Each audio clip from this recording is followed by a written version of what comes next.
욥기서 31장 6절의 말씀입니다. 다 같이 찾으신 줄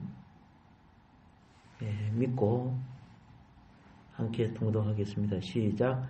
하나님께서 나를 공평한 저울에 달아 보시고 그가 나의 온전함을 아시기를 바라노라. 아멘. 지난 시간에 이어서 계속 말씀드리는 겁니다. 우리가 알다시피 이 세상의 공평한 정울의 정의, 어떤 인간 가운데서도 거의 찾아볼 수 없다고 봐야 합니다. 왜냐하면 시작부터 끝까지 공평한 자는 없으니까요. 처음에 몇 푼은 공평하고 잘하다가도 시간이 가면은 변질됩니다. 왜? 끝없이 육신을 갖고 있는 한 제 소욕이 역사하고 내가 내 마음을 쳐서 복종하며 이겨간다고 할지라도 주변에서 나로 하여금 어떻게 해요? 죄의 유혹인 죄의 근세가 나로 바른 길 가지 못하고 공평하지 못하게 만듭니다. 이런 것은 회사 생활도 해보고 그리고 또 같은 친구들하고 생활해보면요, 참으로 정직하고 바르게 하려고 해도 주변에서 용납을 안 해요. 네가 뭐이 잘났다고 이런 식으로 해서 구박을 해요. 그 참 하나님의 자녀들이 극복하기가 참 힘든 요소가 그런 데 있습니다. 그런데 욥은 지금 욥의 강구가 무엇이냐 하면은 그러한 공평함을 간절히 공평한 저울을 갈망하고 있었다는 거예요.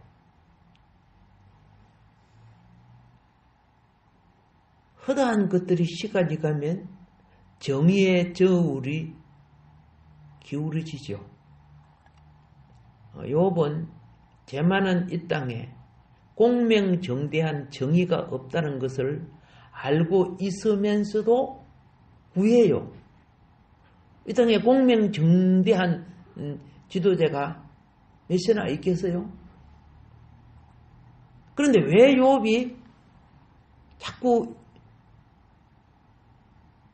공명정대함을, 정의를 구했을까요? 알 텐데, 다 사람들이, 간 사람들을 욥이 잘 알고 있는데,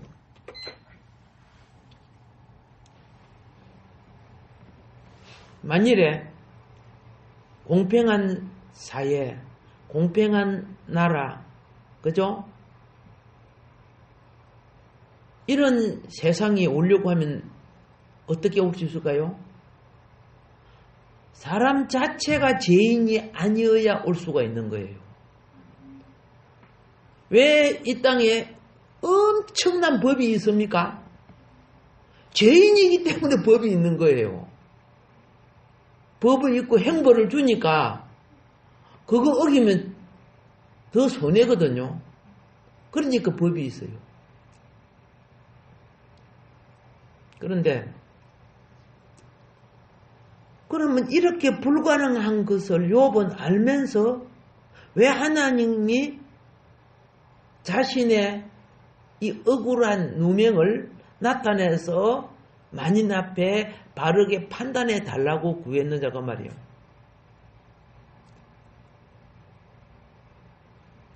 이건요, 하나님이 욥에게 그 기도가 나오기를 기다리고 있었던 거예요.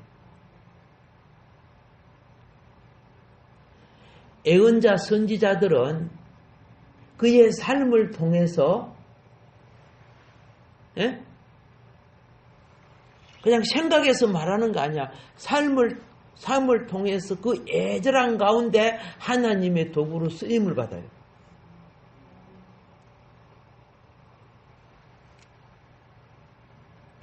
욥의 강구는 이 땅에 인간이 아닌 하나님이 와서 다스려 주라는 구함이라는 거예요. 하나님만이 공평하게 할 수 있어요. 공명정대하게 할 수 있어요.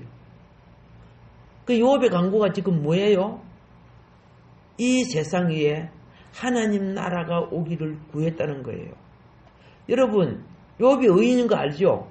요업이 의인이고 누구보다 깨끗하게 살았는데 요업을 계속 악인으로 만들잖아요. 트집 잡아갖고 계속 악인으로 만드는 거야. 누가 만들어? 그 당시에 사회적인 지도자들이, 욥도 사회적인 지도자였죠. 욥의 친구도 사회적인 지도자들. 이 지도자들까지도 다 모여서 이실 짓고 해라. 이거 무슨 죄를 지었는가? 이렇게 자꾸 짓지도 않은 죄를 자꾸 고백하라는 거예요. 이게 하나님 나타나셔서 하나님이 다스리는 나라가 되어 주세요. 욥이 이런 고난을 억울함을 안 당했으면 이런 기도가 나오겠어요? 이런 기도 안 나오죠. 이제 욥기서의 고난의 비밀 중에 하나 또 알았죠? 예. 어떤 죄인도 이 땅에 공명정대함을 실천해낼 수 없습니다. 다 시간이 가면 다 변질되게 되어 있습니다. 그러면 누가 다스리느냐? 우리가 잘 알죠? 우리 옛사람이 처리받아야 됩니다. 우리 옛사람은요, 예수 믿기 전에 가지고 있는 모든 것이 옛사람입니다. 거기 선하게 살든 착하게 살든 바르게 살든 간에. 왜냐?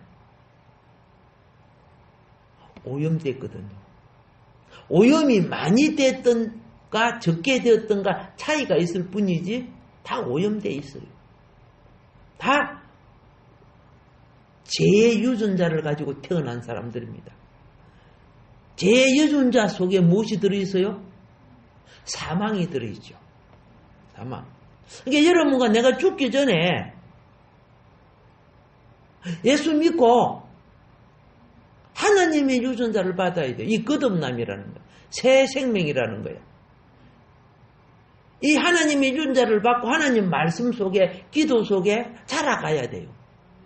이것이 자라가야 새 부활의 새 몸을 입을 수가 있어요. 근데 그런 개념이 없어요. 그냥 예수 믿어도 불교나 더 다른 종교처럼 그러죠. 기복신앙에 빠져갖고 이 땅에 건강하고 이 땅에 잘 살고 이 땅에 부자 되고 이 땅에 자식들 잘 살고 이런 것만 생각하면은 십자가 구원의 본질을 잊어버려요. 이방 종교가 똑같지. 절간에 가서 천번 절하고 복 받는 거. 자, 그래서 욥은 그 고통 속에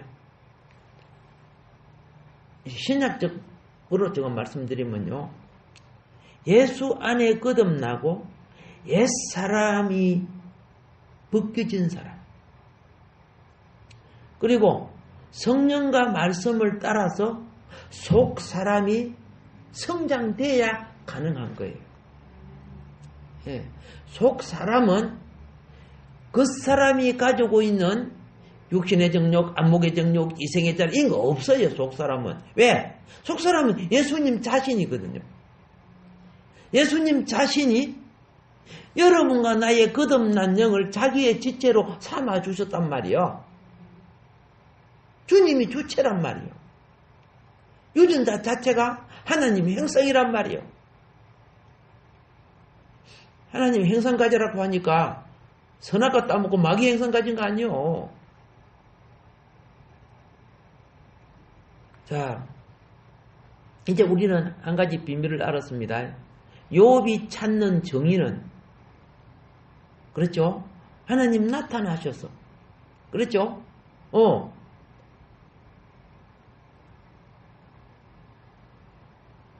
참된 판단을 원합니다. 공의롭고 정의로운 판단을 원합니다. 너무나 억울하니까 욥이 그걸 구했는데 하나님이 기다리고 있었던 거죠. 예. 보편적으로 기도 안 해, 그럼. 누가 그런 기도를 하겠어요? 근데 욥이 하도 고난 당하니까 기도했는데 그게 하나님이 바라고 있었던 기도였어.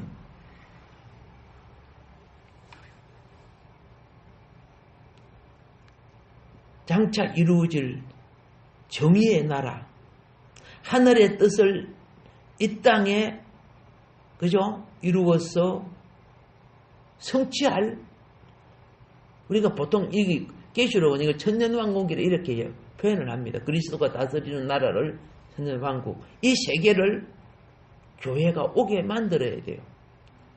근데 주님 오실 때가 다 돼가니까 여러분 알지요? 예, 사탄의 종자들은 온갖 불의한 권력을 거머쥐고 막 발광치는데 이거 성경대로 지금 되고 있는 겁니다. 그 분별하고 있어야 돼요. 그리고 영적 싸움을 계속 해야 돼요. 입에는 막 천사 같은 소리를 하고 이렇게 해도 하나님 자녀들은 저기 근본 자체가 거짓말인 걸 너무나 잘 알고 있는 거죠.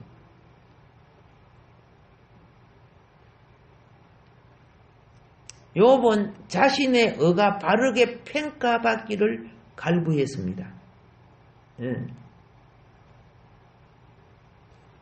그 당시에 욥 친구들 같이 가장 뛰어난 명석한, 그 당시에 가장 뛰어난 권력자고 학박사 같은 사람들인데 그들마저도 그래서 판결이 흐려있지요. 잘못되어 있죠. 세상에 그런 자들의 평가 자체가 의의도 없이 자꾸 의인을 죄인으로 만들고 있어요. 그러니까 하나님 오셔서, 하나님이 나타나셔서 판결해 주십시오. 예. 이것이 예수님이 오셔서 세상을 심판할 조건이 되는 거예요. 이 절구와 외침 속에 다가오는 이 땅에 이루어질 천국의 씨가 기도로 심겨지고 있는 거예요. 예. 뭐 성경을 곰곰이 읽어보면 하나님의 뜻이 숨겨져 있는데 그냥 세상 머리 갖고 읽으면은 발견해요 못해요? 발견 못해요. 그래서 우리는 거듭남의 체험을 통해 성령이 깨우쳐 주시는 말씀, 이게 우리에게 생명이 되는 거예요. 믿음의 의인이 외치는 강구 속에, 욥이 믿음의 의인 아닙니까? 과학으로나 의학으로나 지식으로나 철학으로나 알 수 없는 하늘의 통로가 생기는 거예요.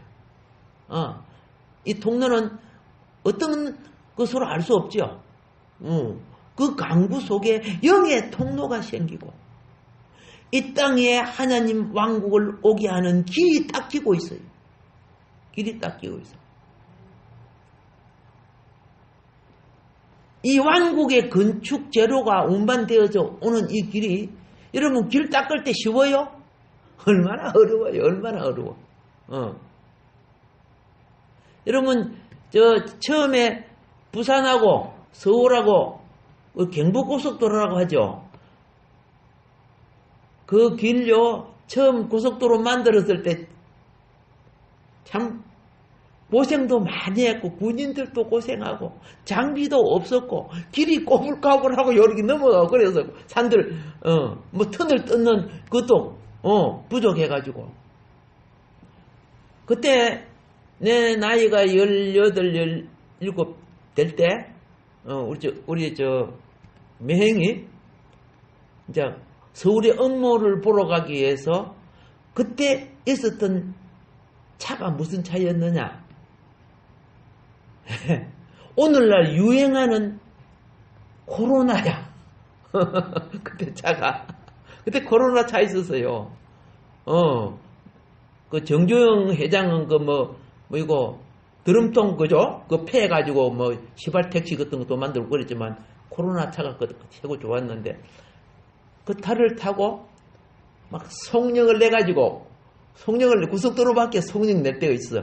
그때 고속도로를 달릴 때는 우리나라 고속도로 버스가 없어서 미국에 있는 고물차 그레이하운드가 와가지고 그때 다니고 있었어요. 예. 그 그레이하운드는 뒤에 화장실이 붙어 있더라고요. 예. 그런데 그레이하운드가 그 100km로 달리는데 우리는 와, 참 빠르다 뭐 그랬어요. 그 당시 지금 100km가 아무것도 아닌데 그 당시를 그랬어요. 참 촌놈이지, 그죠? 그리고 고속도로요. 얼마나 많이 꽂힌지 지금 얼마나 좋은 도로가 되었습니까? 처음에 고속도로. 그래도 우리나라 산업의 혁명을 일으키는 큰 역할을 했죠. 예. 그 무식한 그렇죠. 그런 사람들은 예. 길바닥에 들어 누워갖고 길 못 만들게 땅 잡아먹다 길 못 만들게 하는 그런 무식한 사람들도 있었는데 나중에 보니까 그런 사람도 또 대통령이 됩니다. 희한하대. 자, 잘 보세요. 의인이 지금 내가 왜 이걸 말하는 줄 아세요? 고속도로 만들 때도 그렇게 힘들었어. 그렇게 힘들었어. 그런데 하늘 통로를 만드는 것은 의인의 고난이 있어야 만들어지는 거예요. 의인의 고난이. 그래서 구약 역사에 보면 구약의 의인과 선지자들이 죽고 예수님의 제자들이 순교당하고 그러죠. 그게 하늘 통로 길 닦다 보니까 그래 되는 거야. 그 길이 만들어져야 많은 영혼이 구원으로 이르는 천국의 백성이 될 수 있거든요. 근데 그거 참 모르는 거야, 사람들이. 모든 인간이 가지고 있는 정의에 대한 선입감, 이 자기 나름대로 옳다고 여기는 선입감, 알겠습니까? 이 선입관이요, 참 무서운 게 뭔지 아세요? 저 터키에 가면 그들은 이슬람이죠. 이슬람 관점의 정의를 가지고 있어요. 기독교 관점 보면 완전히 반대인데도 불교는 불교 관점의 선입관 가지고 있어요. 예. 저 중국에 살다 온, 저번 중국 살아봤죠. 이분도 이야기를 해보면 중국 관점의 정의에 대한 선입감을 가지고 있어. 지금 엄청 깨지고 많이 달라진 겁니다. 완전 새 사람 다 돼가고 있어요. 아직 멀었지만은. 그렇지만은, 와, 참, 그래서, 참 많이 바꿔지는구나. 하나님만이 하실 수 있구나. 내 그런, 것을 보고, 하나님 귀한 축복을 많이 주고 계세요. 가만히 보면, 영적 축복을. 예. 그런데, 보세요. 이 선입감이요, 진리의 무게를 깎아내요. 가치를 깎아내 진리를 없애요.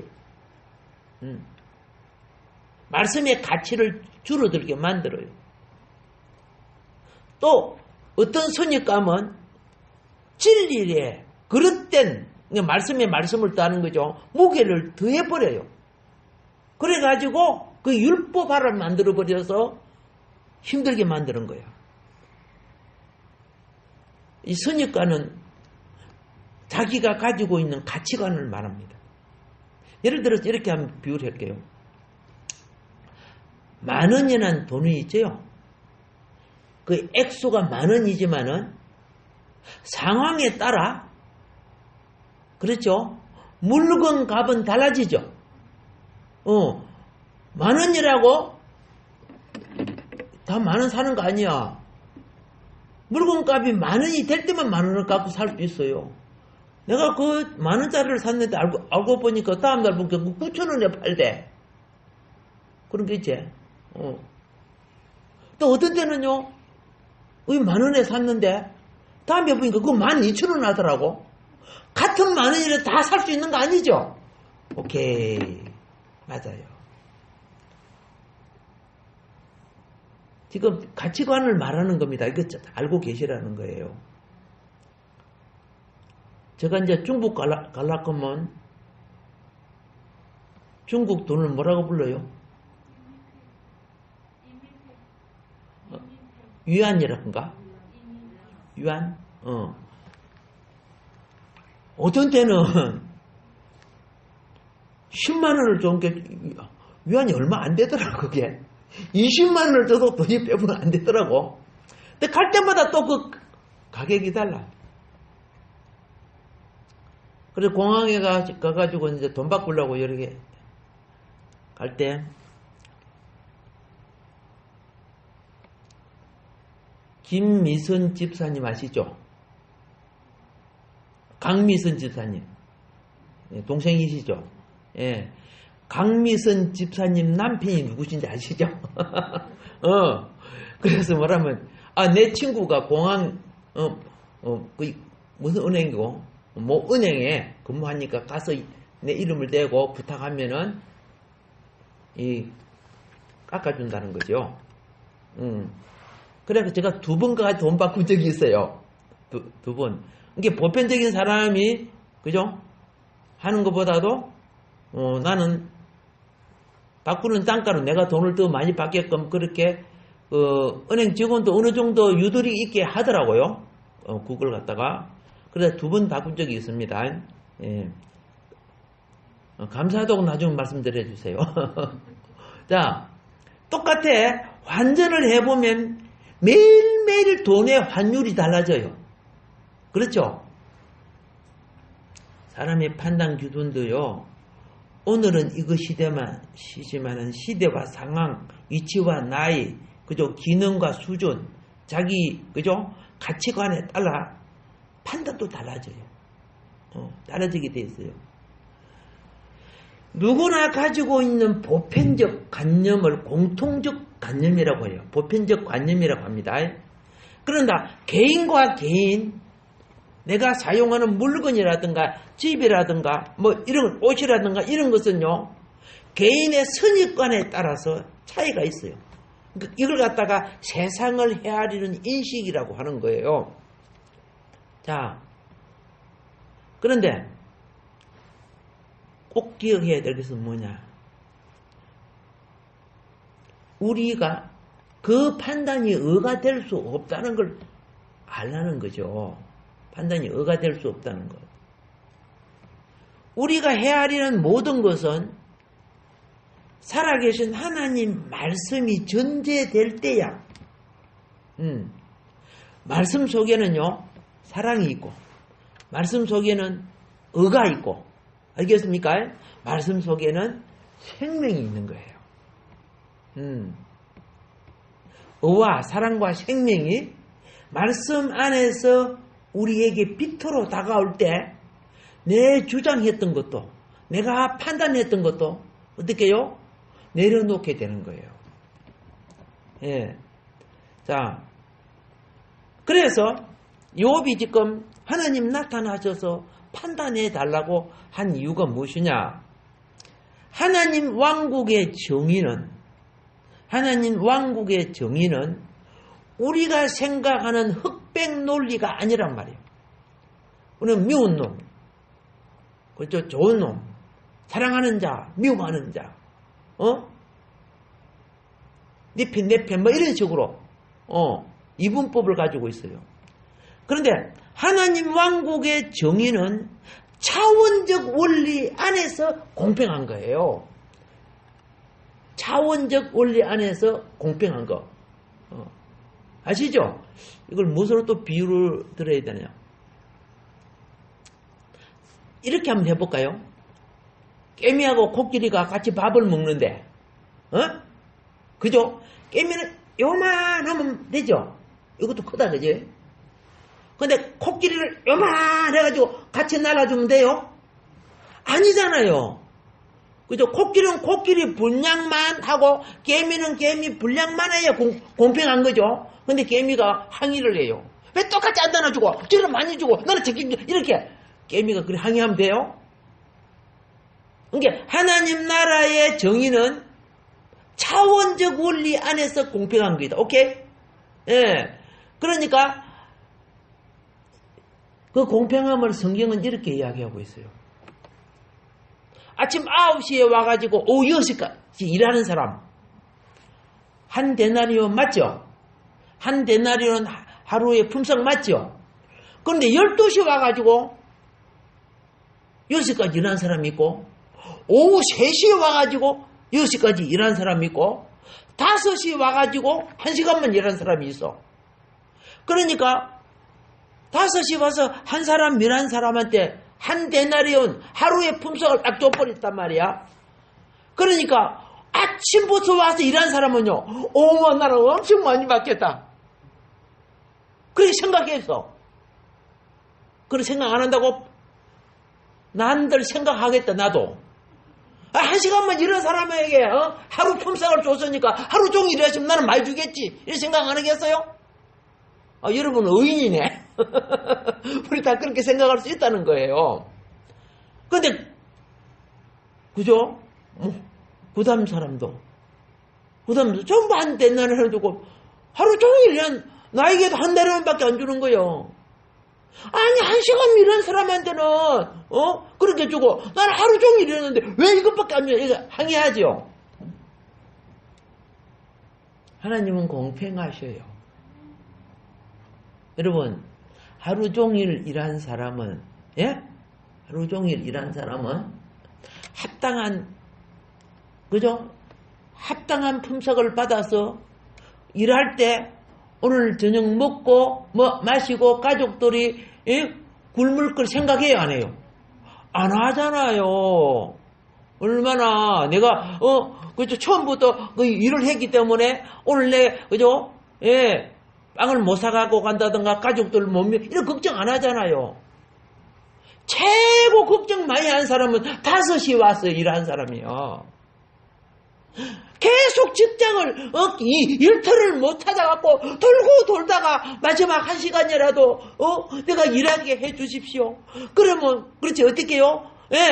빵 한 조각이라도 내가 사가지고 이 사람은 빵을 먹습니다.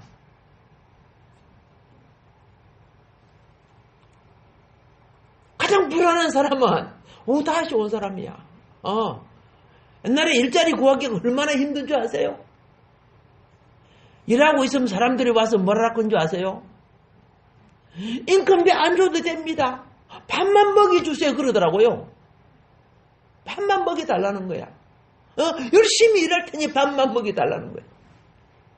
옛날에 그랬던 시대야. 성경에 나온 시대는요. 하나님은 네가 일자리를 게을러서 그런 게 아니고 찾아도 찾지 못하다가 이제 찾았구나. 가장 행복한 사람은 제 시간에 딱 일자리가 맞춰서 하루 종일 이런 사람까지 행복하죠. 그러면 감사해야지. 그리고 1시간 일한 사람이 하루 임금을 받아가면 우리 주인님 정말 천사입니다 그래야 될 거 아니가. 그렇죠? 그런데 욕심을 부리는 거야. 이 세상 사람들이 사고방식이 그렇다니까.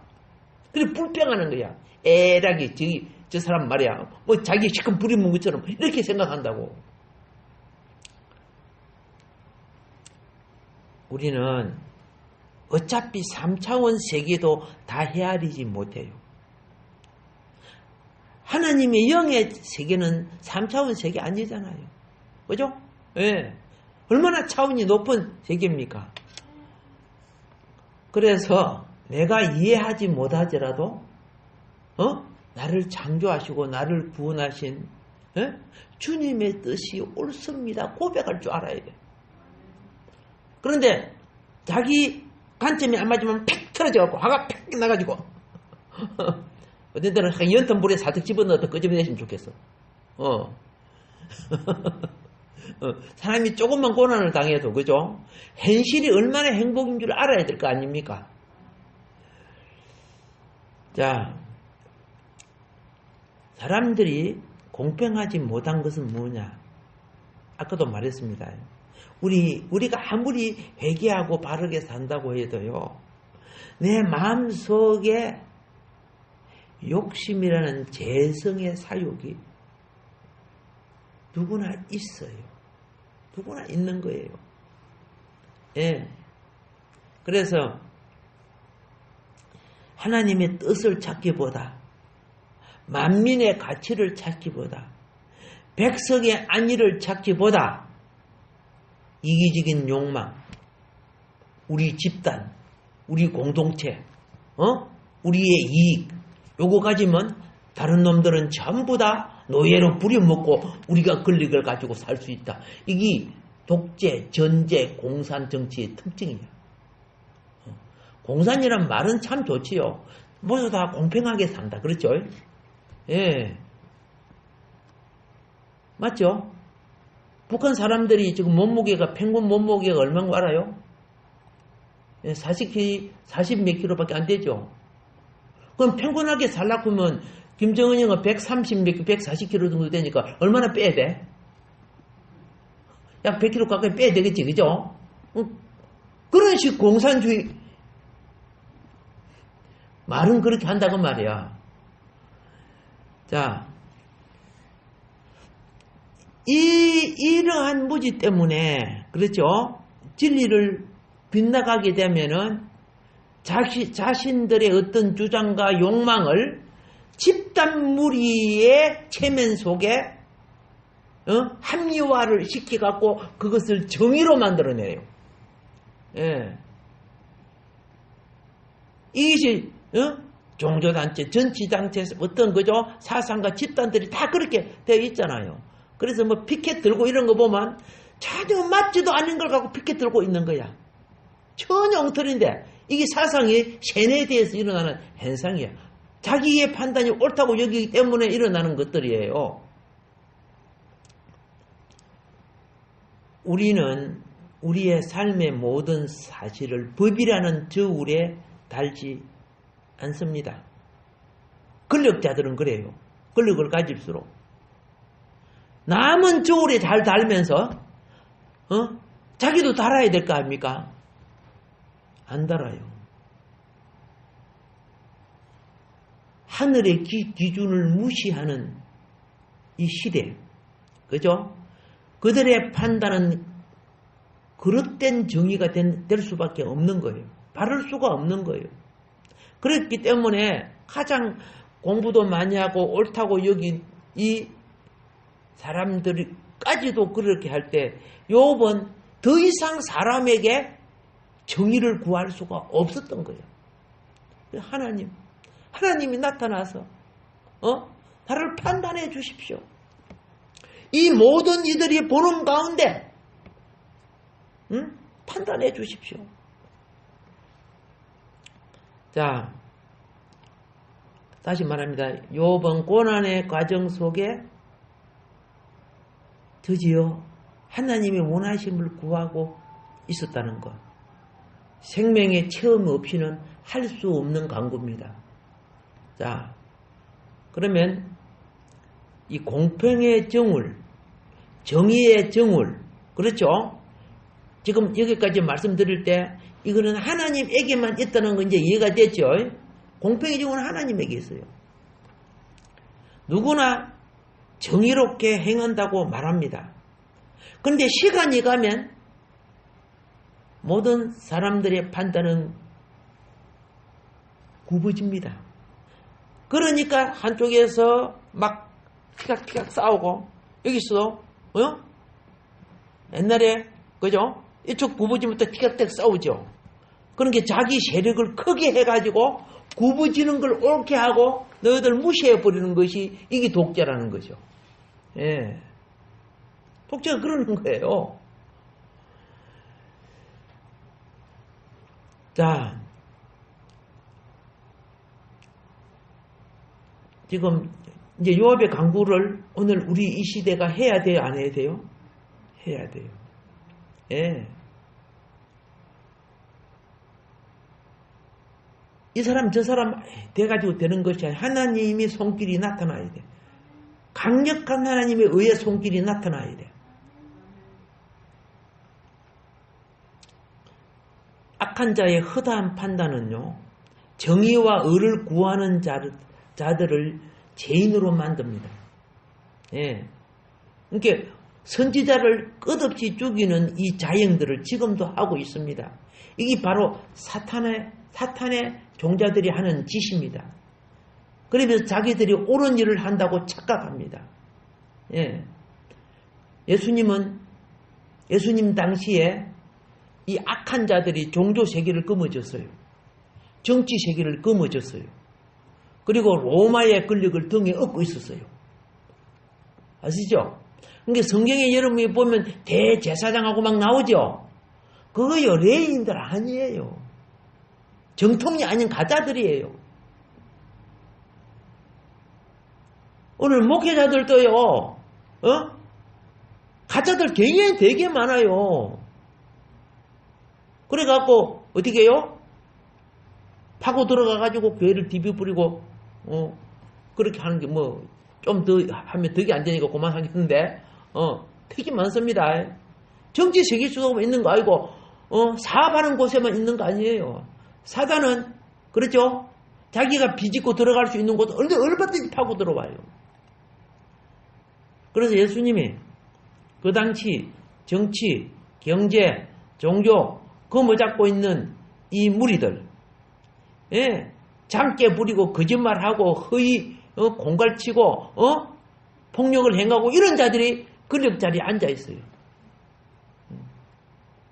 종교 세계도 보면요, 예, 사업하고 이런 데 머리가 픽픽 돌아가는 사람이 앉아갖고 별짓 다 하고 있는 것들 많아요.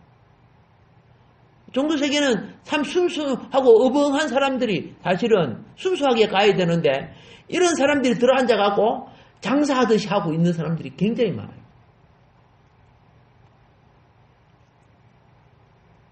예수님이 이렇게 말합니다. 이 종교적 권력, 정치적 권력, 경제적 권력 갖고 약한 자들을 틀어먹었죠.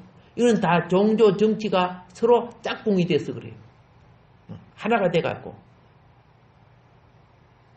그런데 정의를 말할 때는 다 험잡아 죽였어. 없앴어. 바른 소리 하는 사람은 나중에 바람과 같이 사라져요. 예.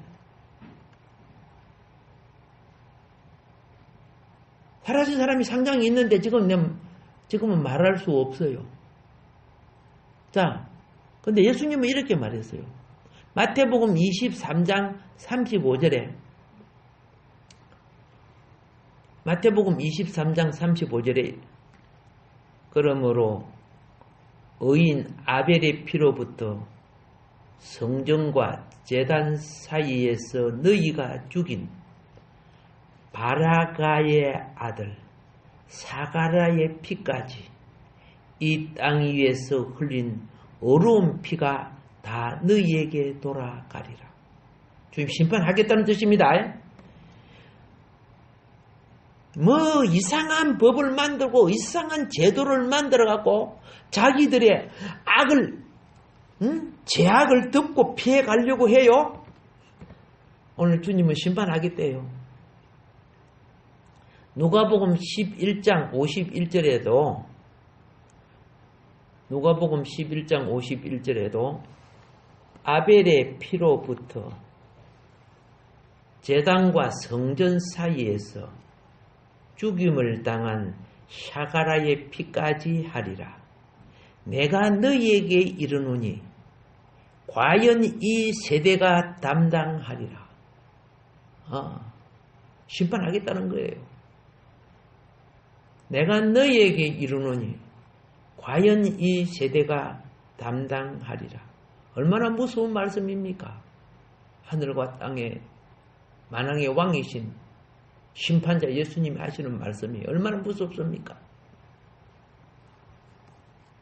그릇된 판단과 그죠? 선을 가장한 악용, 사리 사욕을 합당한 것으로 결부하여 배를 채우는 세력들요, 우리 주님 결코 허용하지 아니할 겁니다. 주님이 이것이 집행될 때는요, 북한도 해방됩니다. 예, 집행될 때는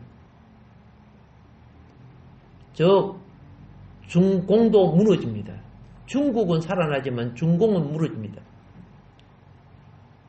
공산국가는 무너진다는 뜻입니다. 종말이 되면 짐승 정치가 시작되지만은 살아계신 하나님은 시험을 통과하고 이긴 자를 들어서 시대를 새롭게 이루어 가실 것입니다.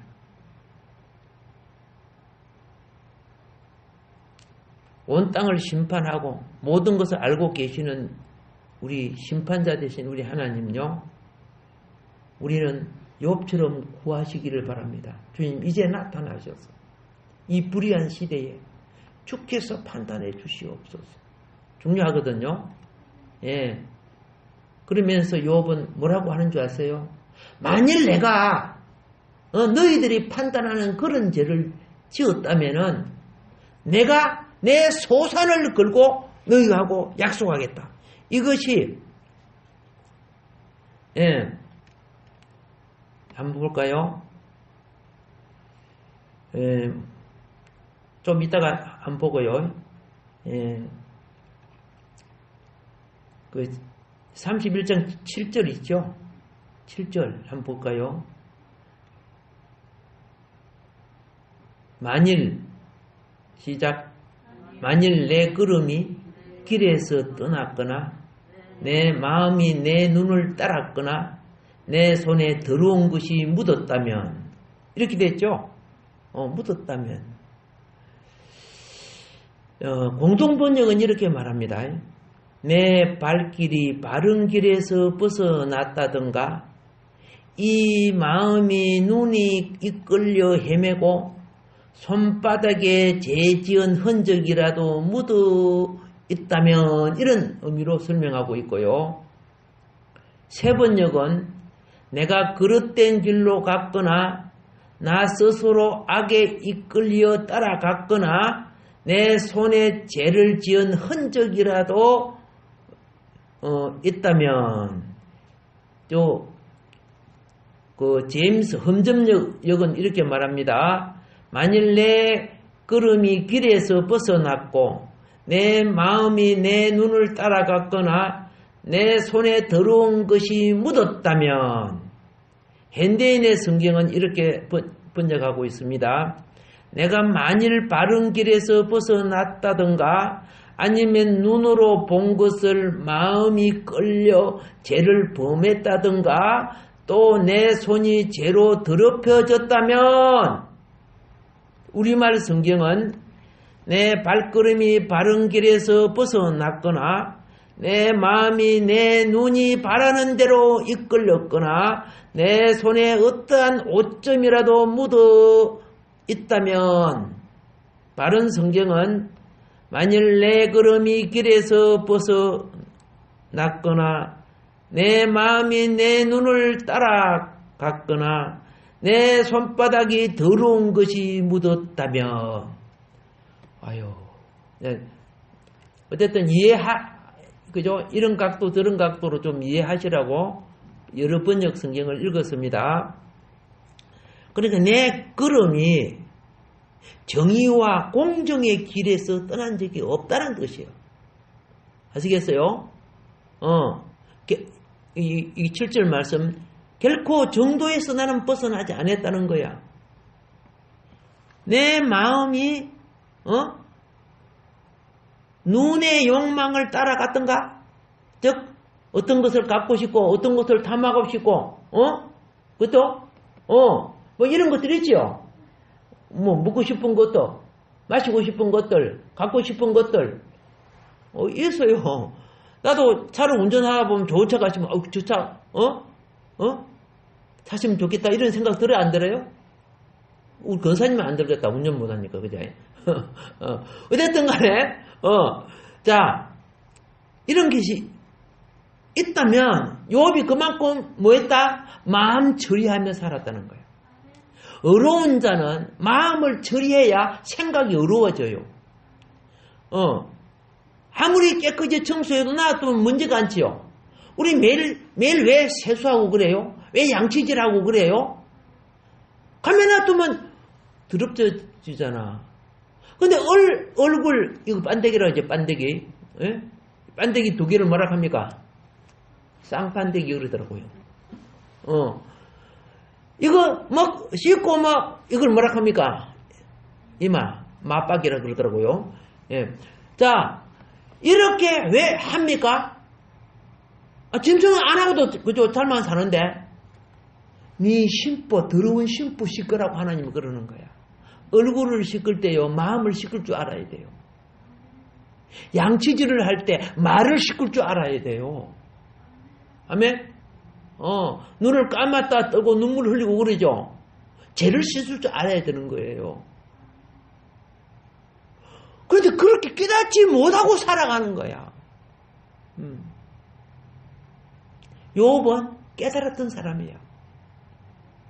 그래서 보는 거 조심하고 듣는 거 조심하고 발걸음 조심했다는 거예요. 요한 1서 2장 16절에 보면은 이걸 한마디로 안목의 정욕이라 그랬어요. 예, 안목의 정욕. 그래서 언제 내 손이 불의한 것, 즉 더러운 걸 묻었던가, 부정직한 재물을 가졌던가, 다른 것을 빼앗아 취했던가, 남의 것을 도둑질했던가, 안 했다는 거예요. 마음이 지켜지면 누구든지 어려운 길을 갈 수 있어요. 마음속 깊은 것에 무엇이 있는지 아세요? 하나님이 우리를 창조해 주시는 솜씨가 있어요. 그 솜씨를 다른 말로 뭐라 하는지 아세요? 양심이라고 하는 거예요. 양심. 우리가 타락해도 하나님의 솜씨를 마귀는 가져갈 수가 없었어.